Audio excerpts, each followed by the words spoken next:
একটু নেকের টানে মা বাবার হাতে হ্যান্ডকাপ লেগে যাবে, সন্তান জান্নাতের ময়দানে চলে যাবে। মা বলবে, এই সন্তান, একটা নেকের অভাবে আমি জাহান্নামে যাইতেছি, তুই আমার সন্তান, আমার একটা নেক দিয়া সাহায্য করবি নি? সন্তান বলবে, আমি মায়ের গর্ভ সারা দুনিয়াতে আসি নাই, হ্যাঁ আমার মার মাধ্যমে আমি জমিনের মধ্যে পদার্পণ করেছি, তবে তুমি যে আমার মা তা আমি কখনো বিশ্বাস করি না। তুমি যে আমার মা আমি বিশ্বাস করি না, অতএব আমি তোমাকে নেক দিতে পারবো না। ইয়াউমা ইয়াফিরুল মারউ মিন আখি ওয়া উম্মিহি ওয়া আবি ওয়া সাহিবাতিহি ওয়া বানি লিকুল্লি শাইইন মিনহুম শাআনুন ইউগনি। ও আল্লাহর বান্দারা, হাসরের ময়দানে মা বাবার থেকে সন্তান আলাদা হবে, সন্তান থেকে ভাই আলাদা হবে, ভাই থেকে ভাই ভেঙে যাবে, আপনজন থেকে আপনজন দূর হবে, কেউ কারো পরিচয় দিবে না। এরে আল্লাহর গোলাম, এই মজলিস সেদিন আমাদের কাজে লাগবে। এখানে বসছেন, নিয়তটা যদি ভালো করেন, অনেকগুলো ধর্মের মাসআলা যদি জানতে পারেন, একটা অধ্যায় একটা অধ্যায় এ বিষয় বিস্তর জ্ঞান যদি অর্জন করতে পারেন, এই মাঠে বসে পয়গম্বর বলেন 1000 রাকাত নফল নামাজের সমপরিমাণ সওয়াব আল্লাহ দান করবে। একবার সুবহানাল্লাহর দাম কত? একবার সুবহানাল্লাহর দাম এত বেশি যে জান্নাতে একটা বিশাল বড় গাছ হয়ে যাবে, ফলের গাছ।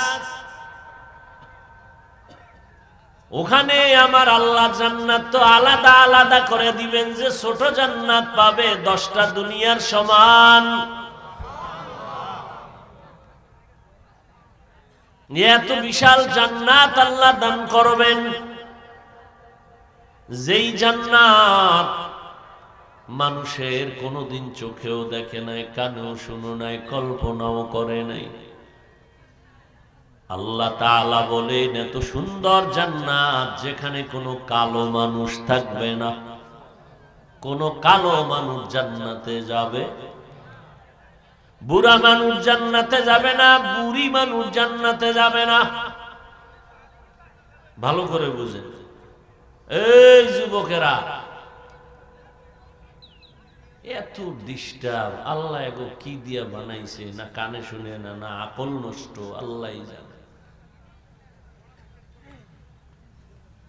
ওখানে কথা বলতেছে, আমার ডিস্টার্ব হইতেছে, এতটুকু চিন্তা চেতনা নাই। আসলে আমি তো গত পরশুদিন ঢাকাতে না কোথায় বলছি, কিয়ামত বিদ্যুতের থেকেও দ্রুত গতিতে কাছায় আসতেছে। আমাদের হাল চালে বোঝা যায় খুব দ্রুত কিয়ামত আগায় আসতেছে। কারণ এই মোবাইল আমাদেরকে বেয়াদব বানায় দিছে। লজ্জা শরম বলতে কিচ্ছু নাই, আদব বলতে কিচ্ছু নাই। কে বড় কে ছোট, ছোটকে স্নেহ করো, বড়কে সম্মান করো, কিচ্ছু নাই। ইমামের পেছনে নামাজ পড়ে বের হইয়া ইমামরে গালি দেয়। এই হলো আমাদের হালাত। শিক্ষকের সাথে বেয়াদবি, মা বাবার সাথে বেয়াদবি, বড়দের সাথে বেয়াদবি, অহরহ এটাকে এখন মানে কিছু মনেই করে নাই বেয়াদবি করা। অথচ আমরা এখনো ওস্তাদ শিক্ষকের সামনে ঘড়ি হাতে দেই না। এখনো আমি ওয়াজের জন্য ঘড়ি হাতে দিছি, তাও ডান হাতে দেই। বয়ান শেষ ঘড়ি বন্ধ, বাম হাতে কখনো ঘড়ি দেই নাই। কারণ মুরব্বীদের সামনে বাম হাত উঁচু করা এটা আদব নয়। এতটুকু আদব রক্ষা করে চলি, চেষ্টা করি, পারি না। এখনো চেষ্টা করি মুরব্বী দেখলে জুতা সোজা করতে, অর্থাৎ যেই কাজ করলে মানুষের দিল থেকে দোয়া আসবে সেই কাজ করার চেষ্টা করি। আর আমরা চেষ্টা তো দূরের কথা, ওটাকে কাজই মনে করি না।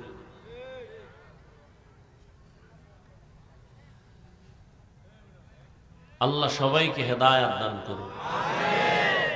কয়েকদিন আগে শুনলাম শিক্ষকের গায়ে হাত তুলছে ছাত্র,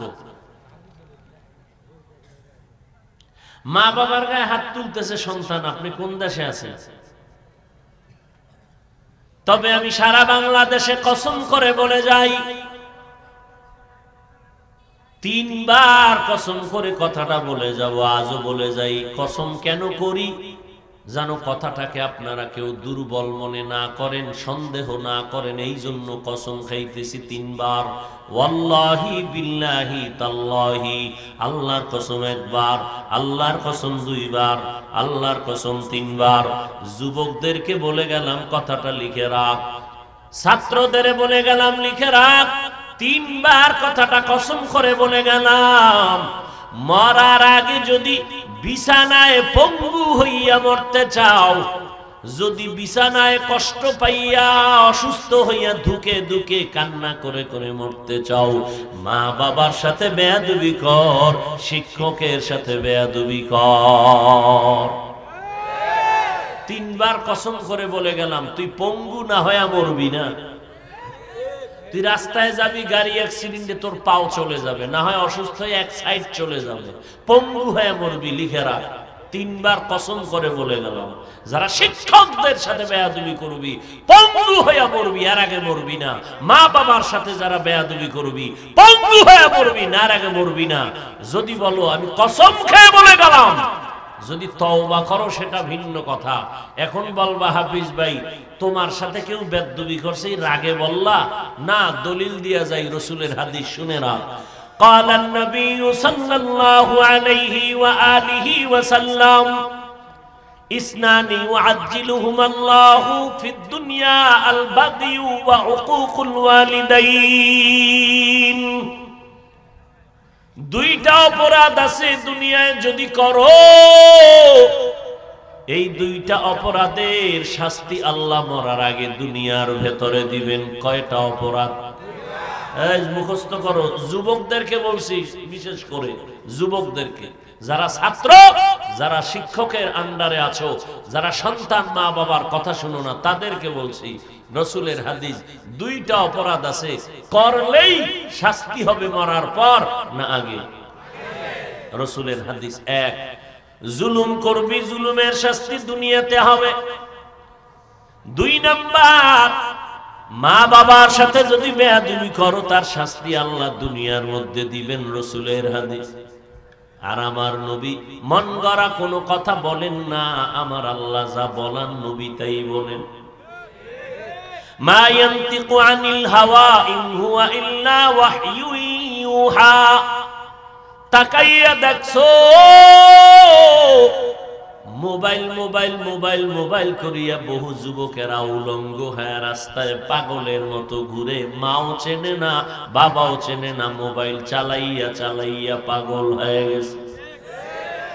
কি যুবকেরা হয় নাই? গেমস খেলতে খেলতে খেলতে খেলতে এখন পাগল। কথা বলো না কেন? সত্য কথা না মানলেও সাক্ষী দে, পাগল হইছে না হয় নাই? তুইও হবি, তারিখটা কবে আমারে বল। তুই তো ওই লাইনের, ওই পথের পথিক। অযুবক, তুমিও তো ওই লাইনের পথিক।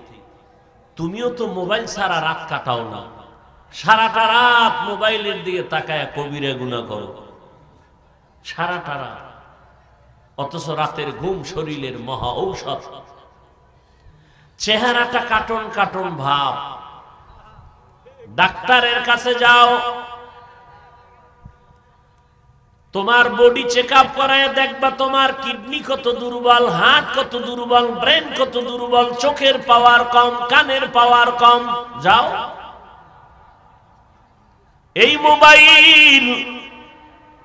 এই মোবাইলের কারণে মা বাধা দিয়েছে, মাকে গালি দিয়েছো, বাবায় বাধা দিয়েছে, বাবারে গালি দিয়েছো, শিক্ষক বাধা দিয়েছে, শিক্ষকের গালি দিয়েছো। এই মোবাইলের কারণে মা বাবার পকেটের টাকা চুরি করেছো। মানুষে কয় তুই যুবক ছেলে ভালো, আল্লাহ কয় তুই চোর। তুই মা বাবার টাকা চুরি করো রাতের বেলা এমবি ভরার জন্য। ওখান থেকে চুরি শিখতে শিখতে শিখতে শিখতে দোকান চুরি করে, ফ্যাক্টরি চুরি করে, মানুষের পকেট মারে। এই ঘরের থেকে কিন্তু সব ট্রেনিং। মায়ের সাথে বেয়াদবি করতে করতে গিয়া শিক্ষকের সাথে করে। মা তো বরদোয়া দেয় না, কিন্তু যে কষ্ট পায় আল্লাহ এর জন্য বেজার। হাদিসে বলে এর শাস্তি মরার পরে না আগে।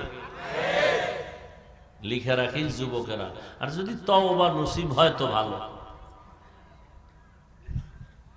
ক্লাস 8-এ পড়ো না, ক্লাস 7-এ পড়ো, তোর জামা কাপড় এখনো তোর মায়ে ধুইয়া দেওয়া লাগে। কত বড় বেয়াদব তুই!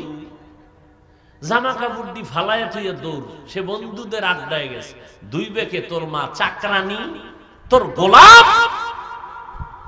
তুই মায়ের জামা কাপড় ধুইয়া দিবি, তুই মায়ের মশারি টানায় দিবি রাতের বেলা। তোমার মা বিছনা রেডি করে দিলে তুমি ঘুমাও, মশারি টানায় দিলে তুমি ঘুমাও। খানা খেয়ে প্লেটটা ধাক্কা দিয়ে ফেলে চলে গেছো, তোর মা চাকরানি, প্লেটটা তোর মাকে ধুইতে হবে। এই মায়ের দোয়ার কাজ করেছো।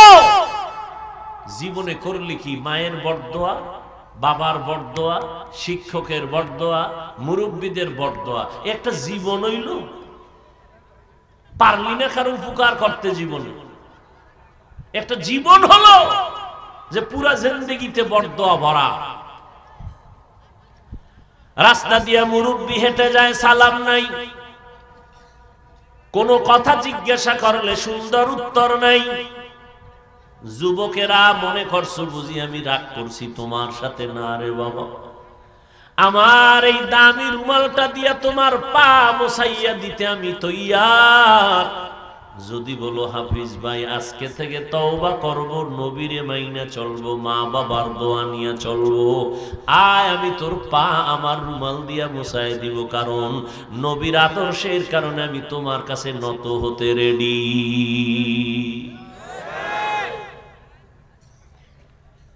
এখনো বাবার জোতা সোজা করি, সময় পাইলে মায়ের কাপড় ধুইয়া দেই, ওস্তাদদের খেদমত করি সময় পেলে, এখনো বাথরুম পরিষ্কার করি। নিজের যত ছোট মনে বা করবা, বিনয়ী বানায় দিবা, আল্লাহ তোমার মর্যাদা অনেক বাড়ায় দিবে। এই যে এসপি সাহেবের ব্যবহার ভালো, ওসি সাহেবের ব্যবহার ভালো, চেয়ারম্যানের ব্যবহার ভালো, এমপি সাহেবের ব্যবহার ভালো, ভালো তার নিজস্ব বাহাদুরি না, মা বাবার দোয়ার কারণেই হচ্ছে। পরীক্ষায় ভালো নাম্বার পেয়েছো মা বাবার দোয়ার কারণে, কিন্তু ওই মা বাবাকে চিনো না।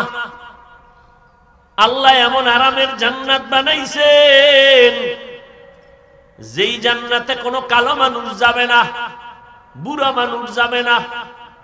কেউ বুড়ারা শুনেননি কথা? আল্লাহর কসম, কোন বুড়া জান্নাতে যাবে না, কোন বুড়ি জান্নাতে যাবে না, কোন কালো মানুষ।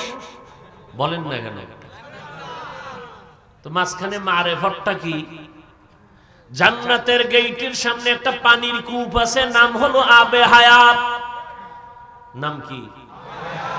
আবে হায়াত। জান্নাতীদেরকে যখন বিচার শুরু হয়ে যাবে, এই ময়দান হবে কিয়ামতের মাঠ, এই জমিন, আলাদা কোনো জমিন না, এই জমিন হবে কিয়ামতের মাঠ। আরাফার জমিন মক্কা নগরী, কেউ বলে সিরিয়া, বাইতুল মুকাদ্দাস, ফিলিস্তিন, ওই জমিন হবে বিচারালয়, আল্লাহ পাকের আদালত।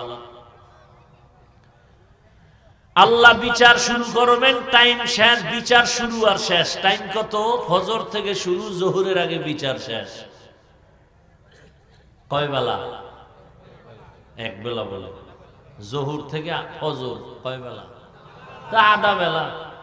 এক বেলাও না, আধা বেলা বিচার কমপ্লিট হয়ে যাবে। প্রশ্ন বড় জটিল। এটা কোন থানা? দাউদকান্দি থানায় 50 বছর আগে মামলা দিছে, এখনো শেষ হয় না। হাদিয়া দিলে তাজা হয়, ঠিক নেই? আর হাসরের মাঠে কোটি কোটি কোটি সহস্র কোটি মানুষ, এর মধ্যে পশুকেও দাঁড়া করানো হবে বিচারের জন্য। আধা বেলায় কেমনে শেষ হবে? আমগো এক একটা থানার মামলা 50 বছরেও শেষ হয় না, টাকা দিলে হাদিয়া দিলে তাজা হয়, ঠিক নেই? হাসরের ময়দানে কোটি কোটি কোটি হাজার সহস্র কোটি মানুষের বিচার আধা বেলায় কেমনে কমপ্লিট হবে? এর এক নাম্বার জবাব হলো, আল্লাহ বিচার শুরু করার প্রারম্ভে বিশাল একদল মুমিনদের বলবে, তোমরা জান্নাতে যাও, কোনো হিসাব নাই। আরো আস্তে করে বলে। আর একদল বাহিনী আছে, আল্লাহ এদেরকে বলবে, তোমাকেও কোনো হিসাব নাই, জাহান্নামে যাও। বিশাল এক বাহিনী জাহান্নামে যাবে, হিসাব নাই। আর একদল বাহিনী জান্নাতে যাবে, হিসাব নাই। কিন্তু জান্নাতের গেইটে যায় দেখবে তালা লাগানো, চাবি আছে মুহাম্মদের হাতে। আমি নবী কই? নবী আল্লাহর আদালতে খাড়ায় রইছে, আল্লাহরে কয়, আমার একটা উম্মত যদি জাহান্নামে থাকে আমি জান্নাতে যাব না।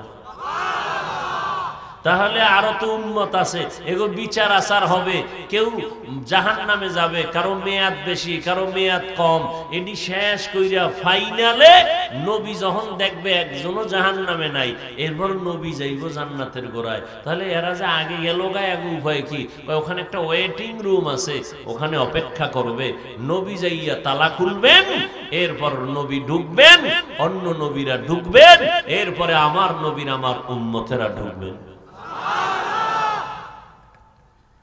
কিন্তু ঢুকার আগে একটা কাম আছে, ওই যে একটা কূপ আছে সামনে, কি নাম কইছিলাম? আবে হায়াত নামের পানির মধ্যে আল্লাহর অর্ডারে সব জান্নাতীরা গোসল করবেন। এই গোসলে পানিটার এত পাওয়ার, আবে হায়াতের পানিতে গোসল করা মাত্র হাজারো বছরের মানুষগুলো যুবক হয়ে যাবে, যুবতী হয়ে যাবে, সব সুন্দর আর সুন্দরী হবে, কালো থাকবে না, বুড়া বুড়ি থাকবে না। আল্লাহ সুন্দর বানাইয়া জান্নাতে ঢুকায় দিবে। আতিনা ফি দারে দুনিয়া না হাসান, আতিনা ফি দারে উকবানা হাসান, ইয়া গিয়াসাল মুস্তাগীসিন ইহদিনা ইফতিখারা বিল উলুমে ওয়াল গিনা। ওই জান্নাতে কোনো বাথরুম নাই, কি নাই? আপনাদের দাউদকান্দি যদি একটা সুন্দর বিল্ডিং 6 তালা, বিদেশি পাথর দিয়া সুন্দর করে উঠাইছেন, এত সুন্দর পাথর দিয়া সাজাইছেন, বাহির থেকে চেহারা দেখা যায়। টুলেট লাগায় দিল, ভাড়া হবে। একজন দামি মানুষ ভাড়া নেওয়ার জন্য বিল্ডিং এ ঢুকলো, ঢুকে দেখে বেডরুম এত সুন্দর, ড্রয়িং রুম, ডাইনিং এত সুন্দর, এক ফ্ল্যাট এত সুন্দর, কল্পনা করা যায় না, চেহারা দেখা যায়, এত টাইলস করা, মোজাইক করা, মজা লাগে, শান্তি। আর শান্তি মনে হয় যেন জান্নাত। জিগা, এই মিয়া, তোমার এই ফ্ল্যাট ভাড়া কত? কয় এত সুন্দর ফ্ল্যাট নিতে হলে 3 রুম আছে, 20,000 টাকা দিতে হবে। তাই নাকি? কথা ঘুরতে ঘুরতে পুরা 6 তলার ফ্ল্যাট গুলো দেখলো। আশ্চর্যের বিষয় হলো, 6 তলা বিল্ডিং এত সুন্দর, একটা বাথরুম নাই। কোন ফ্ল্যাটে কি নাই? বিষয় কি ভাই, বাথরুম নাই? বলে আমার ফ্ল্যাটটা তুমি দেখছো নি, এনে জুতা নিয়ে ঢুকা যায় না, তো পরিচ্ছন্ন পরিবেশ, এখানে বাথরুম দিয়ে কি নাপাক করুন? বাথরুমের প্রয়োজন হলে এখানে কলিং বেল লাগানো আছে, 1.5 কিলোমিটার দূরে ওখানে বাথরুম। তোমাদের প্রয়োজন হলে এখানে ঠেলা গাড়ি আছে, রিক্সা আছে, তুমি কলিং বেলে চাপ দিবা, অটোওয়ালায় তোমাকে বাথরুমে নিয়ে যাবে 1.5 কিলোমিটার। বলবে জুতা দিয়েও ওই বিল্ডিং আমি নিব।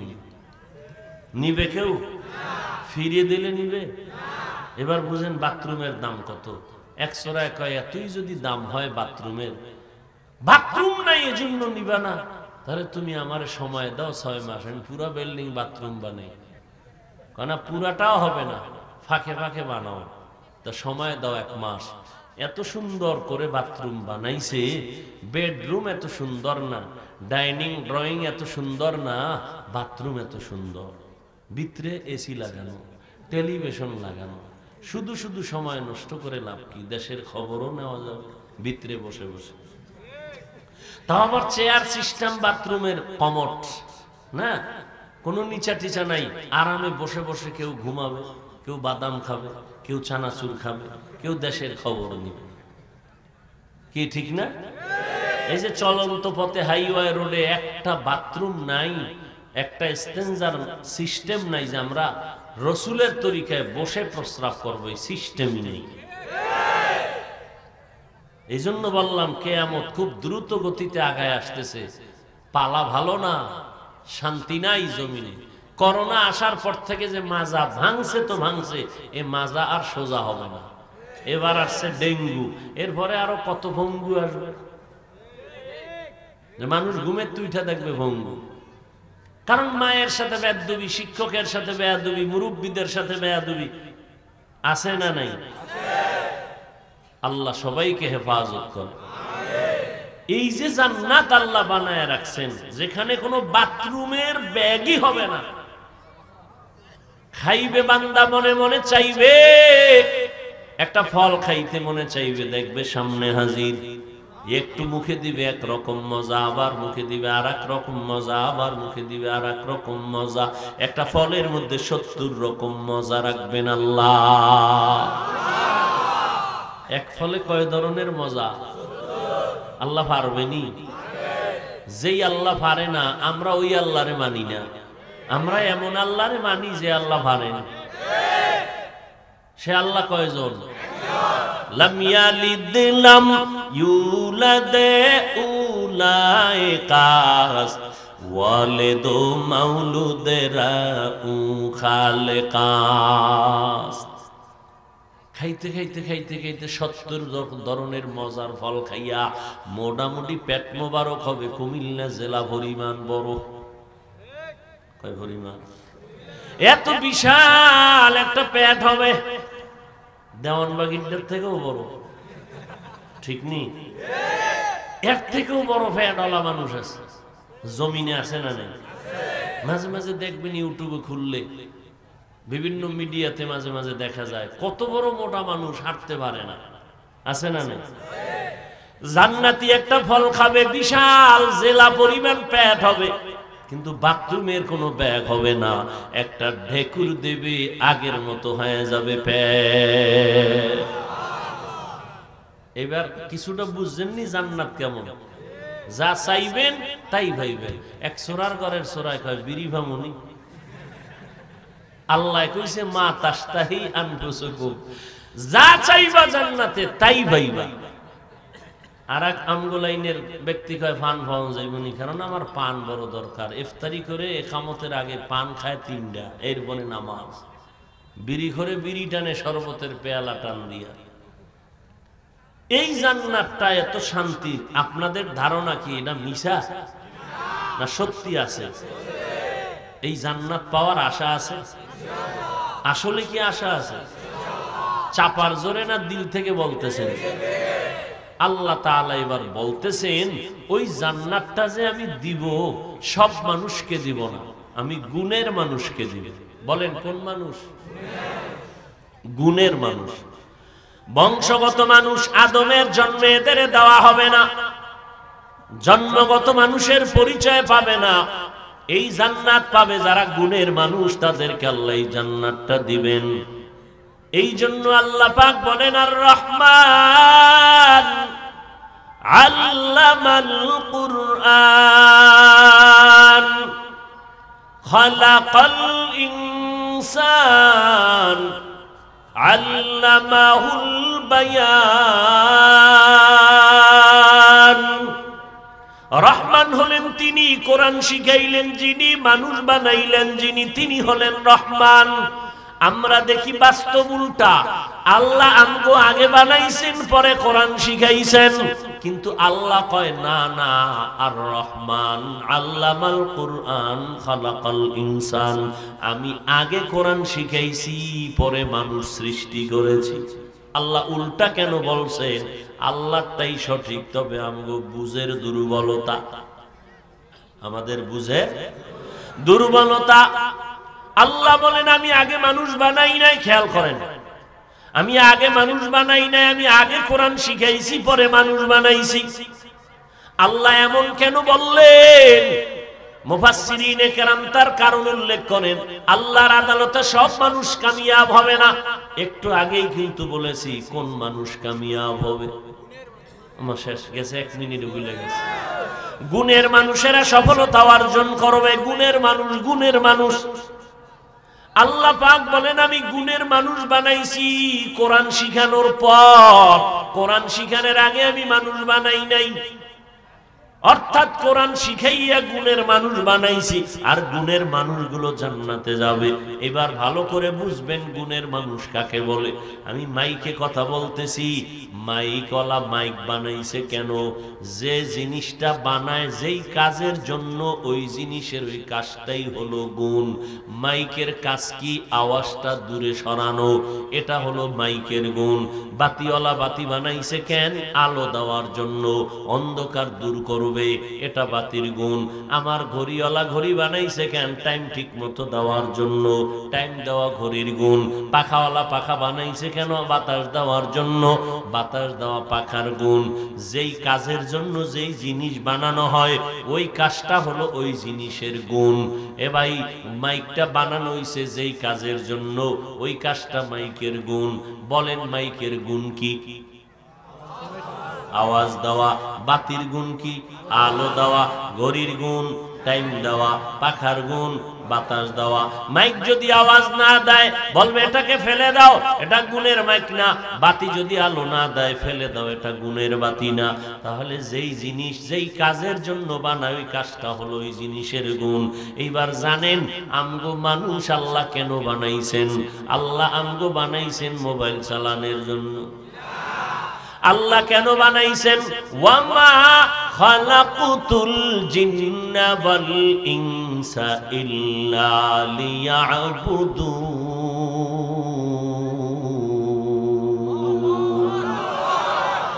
মা খালাকুতুল জিন্না ওয়াল ইনসি বাখা জুজ ইবাদাত নিস্তে মাকসুদ আজাহা। মানুষ বানাইছেন কেন? একটু জবাব দেন।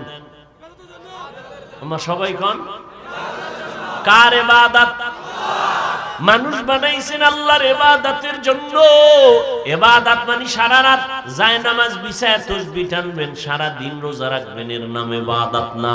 ব্যবসা করবেন ইবাদত, চাকরি করেন ইবাদত, স্কুল কলেজে পড়েন তাও ইবাদত, ঘুমাইবেন তাও ইবাদত, খানা খাবেন ইবাদত, বাথরুমে যাবেন ইবাদত, সফর করবেন ইবাদত। দুইটা শর্তের বিনিময়ে যা করবেন সব আমার আল্লাহর সন্তুষ্টির জন্য মদিনাওয়ালা নবীর তরিকায়। যুবকেরা আমার 1 মিনিটে একটা জবাব দাও। আমার নবীজির মতো দামি কেউ আসেনি? আচ্ছা, আমার নবীজির আদর্শের থেকে উত্তম আদর্শ আছে কার? সবাই একমত? যদি কেউ বলতে পারো যে মুহাম্মদের আদর্শ ছাড়া আরো দামি আদর্শ কারো কাছে আছে, বলো।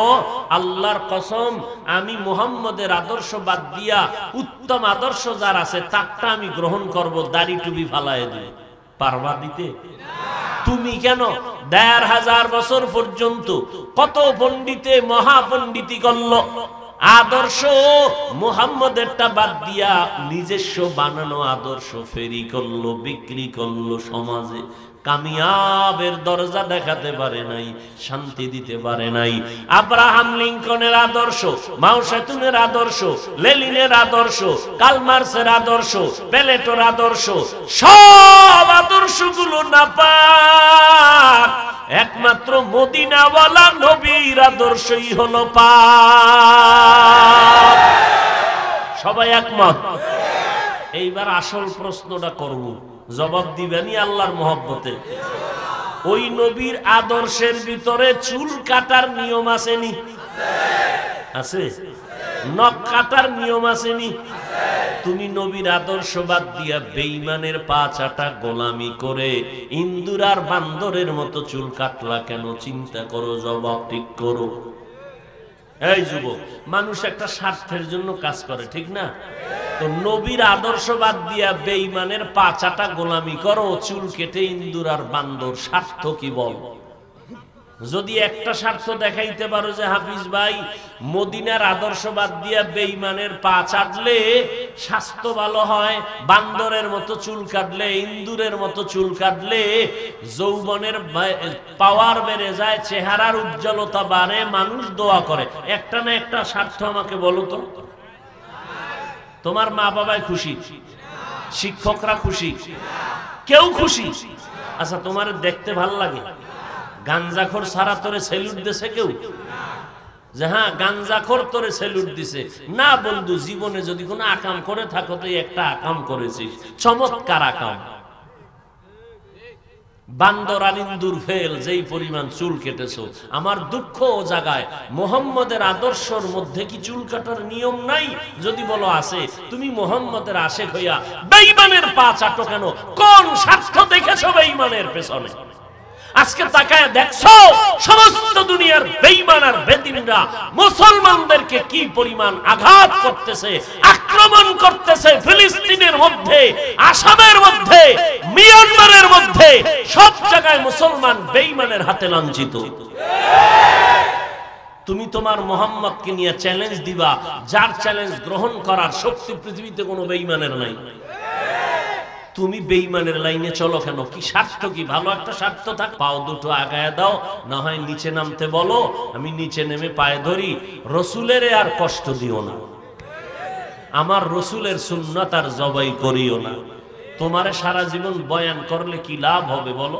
আজকে ফজর পড়ো নাই, জহুর পড়ো নাই, আসর পড়ো নাই, মাগরিব পড়ো নাই, মাইকে এলান হবে, এই মোনাজাতের পরে এশা হবে, 4-5 জন লোক থাকবে আর সব ভাগবে। এরপর যদি ভালো কোনো বক্তা থাকে তো বিড়ি টিরি টাই না আবার বইব, কিন্তু নামাজটা পড়বে না। মোনাজাতের পরে বাড়ি যায় সারাটা রাত্র মোবাইল চালাইয়া ফজরের আগে আগে শয়তান বলবে এবার ঘুমা, এবার ঘুম, ফজর নাই। একটা জিন্দেগি হইল। এটা গরু ছাগল তো নিজের ভালো বুঝে, সারাদিন ঠিকানা ছাড়া ঘুরে টুইরা রাতের বেলা বাসাইয়া বাচ্চারে খুঁজে, আরে বাচ্চারে তো খানা দেওয়া হইল না। দেখছেন নি, একটা পশু, একটা কুত্তা তার বাচ্চার কতটা খোঁজ নেই, একটা গরু তার বাচ্চার জন্য কতটা পাগল হয়ে যায়। আমরা কি ওদের থেকেও খারাপ হয়ে গেলাম? সারাদিন ঘুরতেছি, ঠিকানা নাই, বন্ধু বান্ধবের সাথে আড্ডা দিলাম, রাত্রে ঘুমাইতেছি, কোনো চিন্তাই নাই যে ঘুমের মধ্যে যদি মরি। এই গতকালকে এই ফেসবুকের গোলামেরা, গতকালকে খবর জানো না? এক ফ্যামিলির 7 জন নাই, আমার খবর নেই। সারাদিন আকাম করলে খবর নিবে কেমন? কি কালকে এক ফ্যামিলির কয়জন শেষ? কোথায়? হাটহাজারী, চট্টগ্রাম, অ্যাক্সিডেন্ট। এমন একটা দিন নেই মরে না। তুমি যে ঘুমাও, ঘুমের মধ্যে কি মরণ হতে পারে না? তো তোমার যদি মরণ হয় কি উপায় হবে তোমার একটু চিন্তা করো। মা কাঁদবে আর বলবে আমারে মা বইলে কে ডাকবে? শেষ 2 দিন কান্নার পরে তোমারে কাফন পেঁচাইয়া সাদা কামনে বিদায়। এই তো জিন্দেগি। তোমার জীবনের কত বন্ধু ছিল, আজকে অনেকেই তো নাই, এক এক করে তো সব বিদায়। আল্লাহ বলেন আমি ইবাদতের জন্য মানুষ বানাইলাম। ইবাদত হতে হবে আল্লাহর মহব্বতে, নবীর তরিকায়। বাজারে যাবেন ইবাদত নবীর তরিকায়, ডাক্তারি পড়েন, ইঞ্জিনিয়ারিং পড়েন, নবীজির তরিকায় ইবাদত। ঘুমাবেন নবীর তরিকায় ইবাদত, খানা খাবেন নবীর তরিকায় ইবাদত, রোজা রাখবেন, নামাজ পড়বেন, ব্যবসা করবেন, চাকরি করবেন, সব ইবাদত নবীর তরিকায় যদি হয়। মন করা হলে হবে না। আর এই ইবাদত করার জন্য নিয়ম শেখা লাগবে, নিয়ম ছাড়া ইবাদত করলে হবে না। একজনে মাগরিবের 3 রাকাত ফরজ নামাজ, ফরজ কয় রাকাত? তো একজনে 3 রাকাতের শেষে যে কয় বেজোর হইলে লাভ আছে, মাওলারে আরো 2 সেজদা বাড়াইয়া জোর বানাইয়া 4 রাকাত করি। কি বলেন হবে? হবে না। মানে 4 রাকাত বাদ, আল্লাহ কয় খারাইয়া আবার কানে ধর, বেদবি করলি কেন? কানে ধইরা আবার আল্লাহু আকবার বলে নতুন করে ভর। মন গড়া করলে হবে না।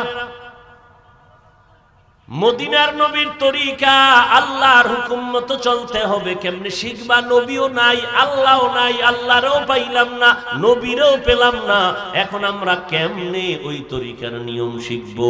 আল্লাহ কয় কোরআন শরীফ রাখছি দর, আল্লাহর কোরআন নবীর হাদিস দর, কয় তাও পারি না।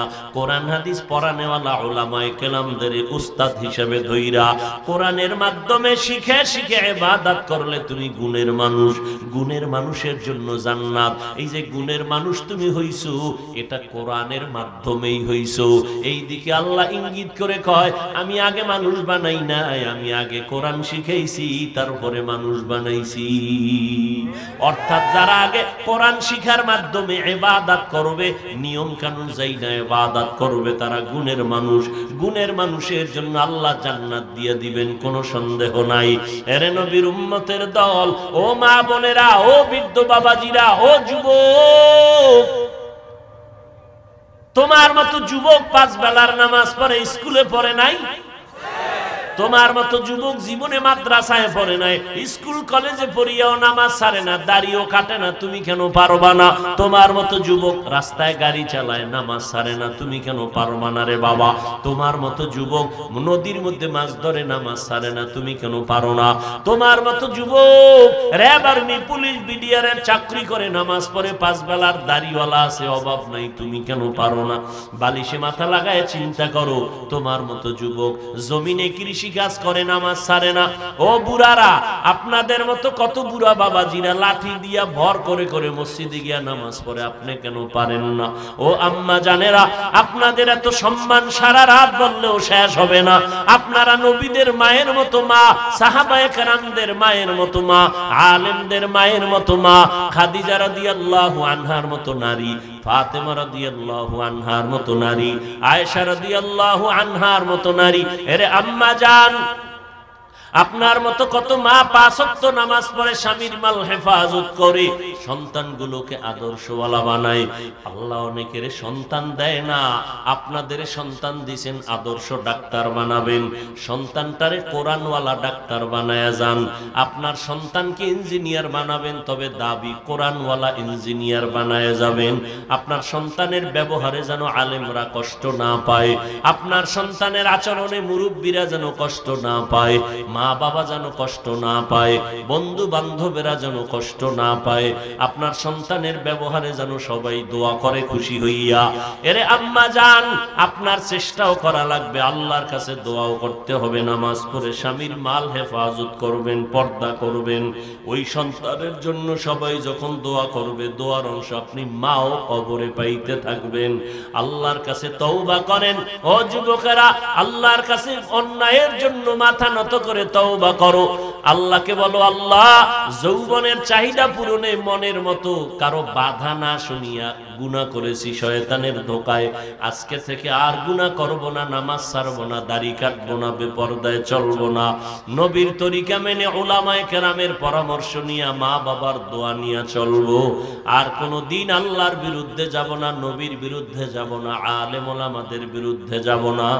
আল্লাহওয়ালাদের পরামর্শ নিয়ে মা বাবার দোয়া নিয়ে নেক আমল করব, নামাজ পড়ব, মা বাবার খেদমত করব। তওবা করার যদি অন্তর তৈরি হয়, মুনাফিকি যদি না থাকে, খাঁটি তওবার নিয়ত যাদের মধ্যে আছে, তারা দুটো হাত আল্লাহকে দেখায়া দেন, আল্লাহ হাতগুলো কবুল করে নেন, তওবা কবুল করে নেন, তওবার উপরে মজবুত হইয়া চলার মতো তৌফিক দান করেন। আমিন।